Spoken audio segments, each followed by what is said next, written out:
As someone na meron kang career at meron ka pang extra income, dapat meron kang personal development. Dapat meron kang new knowledge, new trainings na nakukuha. And you have to pay for that. Huwag tayong maghintay lagi ng libreng training, libreng webinar, libreng seminar. Huwag ganon, magbayad ka para makapamili ka ng speaker, para makapamili ka ng topic.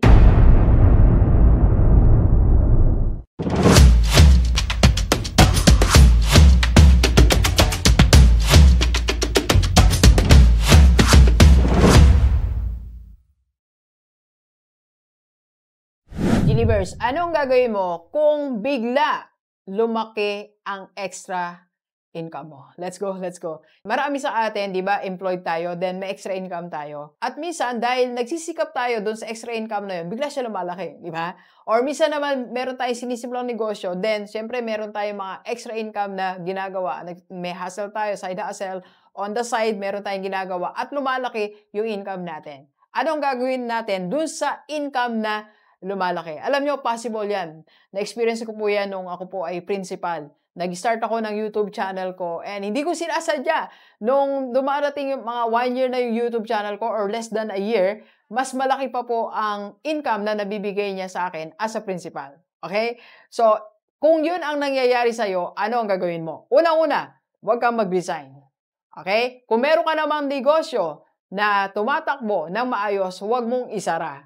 Maintain your employment, maintain your business, at ito ang dapat mong gawin sa malaking extra income mo para hindi masayang. Unang-una, diyan ka na kumuha ng pambayad ng utang. Tayo, as a business owner, may utang tayo, di ba?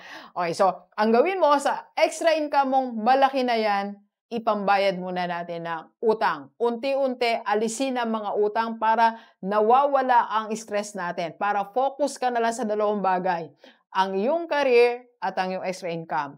O yung negosyo mo at yung extra income. Bawasan o bayaran lahat ng utang. Okay? So, second, eto na ang chance mo. Eto na yung pagkakataon mo makapag-build up ng iyong emergency fund. Di ba nahirapan tayong mag-put up ng emergency fund natin galing sa sweldo or galing sa income ng negosyo natin? Eto na yung chance mo. Mula dyan sa extra big income mo, maglagay ka na sa emergency fund. Okay? And third, eto na rin ang chance mong mag-Kaiser. Yes, mag-Kaiser ka na. Doon ka na ba yung Kaiser? Lagi ko po itong sinasabi sa lahat ng aking vlogs and reels. Ang Kaiser po, 3-in-1 po yan. May healthcare, life protection, and investment. Di ba sinasabi natin, kaya ayaw natin ng Kaiser, gusto naman natin ng concept ng Kaiser, kaya ayaw natin o ayaw pa natin mag-join kasi wala tayong pambayad monthly. Pero eto na nga, dumating na yung pagkakataon na meron kang extra income, diyan mo na kuhanin. Start ka na kasi napakahalaga na meron tayong life protection, may healthcare, and may investment sa future natin. Alam nyo, nung nagsimula akong mag-Kaiser, hindi naman galing sa sweldo ko yun. Galing po sa extra income ko as a speaker. Nung kumikita na ako, monthly, meron akong 5 speaking engagement, minsan 4 or 5. So, medyo, for me, malaki na yon. Around mga 20K in average, no? So, that was 2017. So, nag-start na ako ng Kaiser ko kasi sabi ko, sige, may pambayad na ako ng Kaiser. Okay? And, third po, ito. Dito mo na rin kuhanin yung personal development mo.